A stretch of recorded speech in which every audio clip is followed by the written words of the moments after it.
Hello and welcome back to Dumb Thumbs FPV. So today's video is just like it's titled. It's the Easy Pilot System by Emax. So I'm excited about this thing because I'm trying to get the wife to learn how to fly.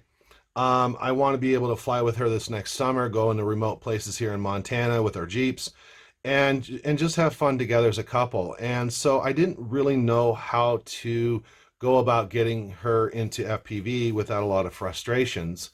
And even though I have like 20, 22 quads, I have stuff like this, and this is a brushless quad, so it's going to have a lot of power to it. And throttle management is a big thing for us.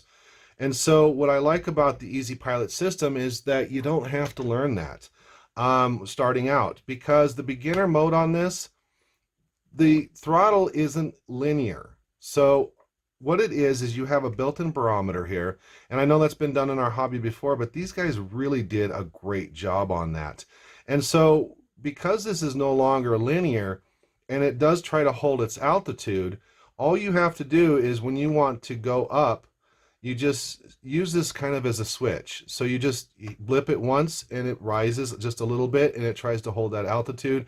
And if you want to go down, you just kind of go from center stick to bottom and you just blip it down and it'll start to go down a little bit. So, and if you hold it down, it'll of course, come to the ground really nice and softly. The same thing with up. It does have quite a bit of power though. Don't think that this thing is a whelp because it's a brush quadcopter. It does have quite a bit of power. So I like that. I like the fact that she doesn't have to learn right away throttle management. It tries to hold its altitude. Also on beginner mode, this is no longer the yaw stick. The yaw and the pitch is all on one stick.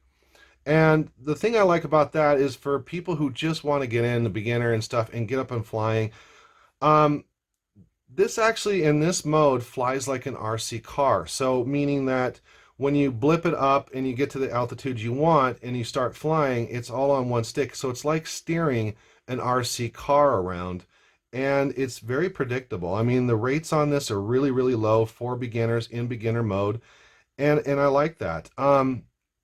The radio is a full size radio too. She really enjoyed that because it feels in her hands like her Xbox control. It's not one of those little dinky ones that I thought it was going to be. And also too, the goggles are really bright. The screen's really nice and bright, very clear. For those who have to have glasses, or you have a little older eyes and you need reading glasses, you can do that, and they do fit inside here. So what you do is you just pre-fit the glasses inside here like this, and you just put the helmet on at the same time with the glasses. And that's what I did. And the screen is really nice. Plus it's adjustable here too. So, depending on your eyesight, you can adjust the screen out or closer to you. It also has, you can use this goggle as you're going along with FPV on anything, because it's a regular goggle. It has a diversity. It's more of a passive diversity antenna system, but it seems to work well, especially with this quadcopter here, which I think is 25 milliwatts. I think it's the same VTX as they use in their freestyle quadcopter. So in the same camera too, the camera's just tilted at an angle. So the camera's really good on this. Everything's a lot better than I thought it was going to be, especially for the price. Honestly, I was actually shocked when I took this out of the box. I thought this was going to be really small and that this wasn't going to be very good at all. But no, I actually flew with this and it wasn't a problem. So when you go to, let's get back to the modes here. When you go to intermediate mode, however, it does change this yaw stick back where it's supposed to be. And this becomes roll now. And I think that's the mode that I'm going to start her out with because, like I said, FPV is all about muscle memory, just like driving a car, riding a bike, and playing video games. It's about muscle memory. You don't want to think about what stick you have to use in order to fly. You just want to be able to look where you want to go, and your hands automatically do it.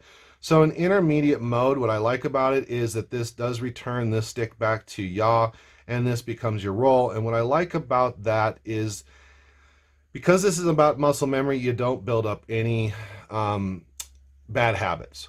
Like when beginner mode, this all being on one stick, and then you go to intermediate and you think, okay, I want to turn. No, now you're starting to roll.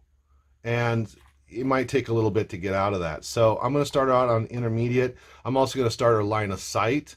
So I'm going to have her pitch forward, come back to her, pitch forward, come back, roll, roll, come back, and so on and so forth, and then go out and turn and come back and turn.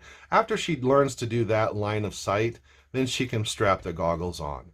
Um, so I like that. And then of course, advanced mode is just like we typically fly an FPV quadcopter. I'm going to put video up now of me flying.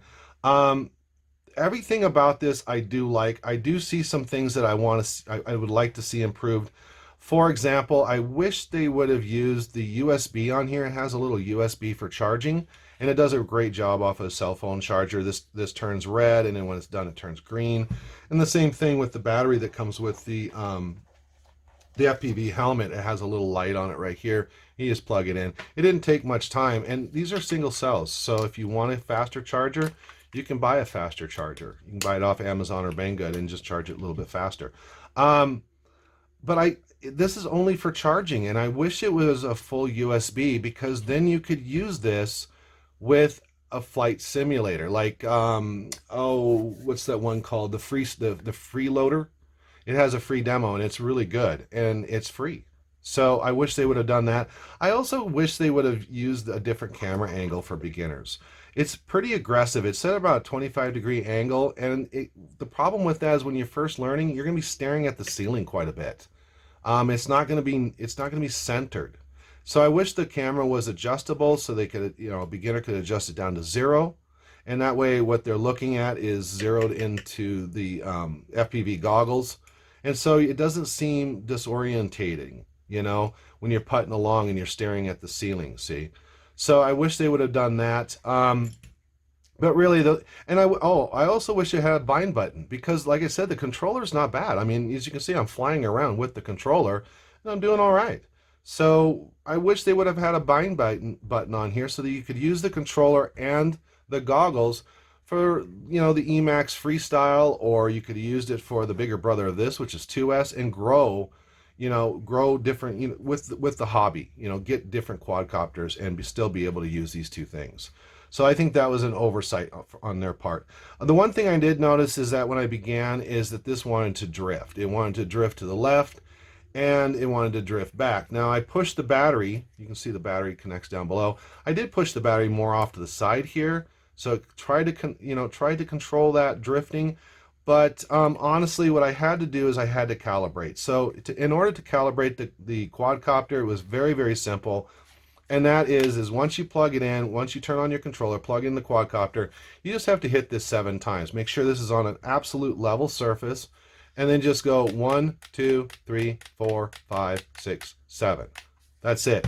This will turn solid green, and for a couple seconds, and it'll start flashing green. That means it's been calibrated. Once I want to drift so much, and it was simple to do. I did it every flight, and if I needed to trim it in, I could just use the trim buttons here. However, you do have to hold the trim buttons down for a couple of seconds in order for them to go, so it's not immediate. You have to kind of hold it down, and it'll start beeping. Beep, beep, beep, beep, beep, beep. And if you want to go back down to neutral, you just beep, beep, beep, beep, and then a long tone beep. So, yeah, I just calibrated every time I flew, and it seemed to take care of that drifting problem. So I would recommend beginners to do that, just to calibrate that every single time that you want to fly it. Because it's hard, you're not going to know how to naturally take care of that drift, overcome that as you're learning to fly. So that was about the only thing, guys. Other than that, for $104, I mean, holy crap, you're getting a lot of stuff here. Anyway, guys, I really do enjoy the system. I know she does already, and she's already starting to learn, and that's what's important to me. So on intermediate mode, and she's enjoying it. She's enjoying the fit and finish of this and how it fits on her head, and she enjoys this remote as well. So guys, that's my review. If you like the channel, please subscribe, and if you like my video, please give me a thumbs up. There's also affiliated links down below, because this was sent to me by Banggood, full disclosure, and I'm happy that they did so. Have a Merry Christmas and a Happy New Year, guys. Thank you very much for watching.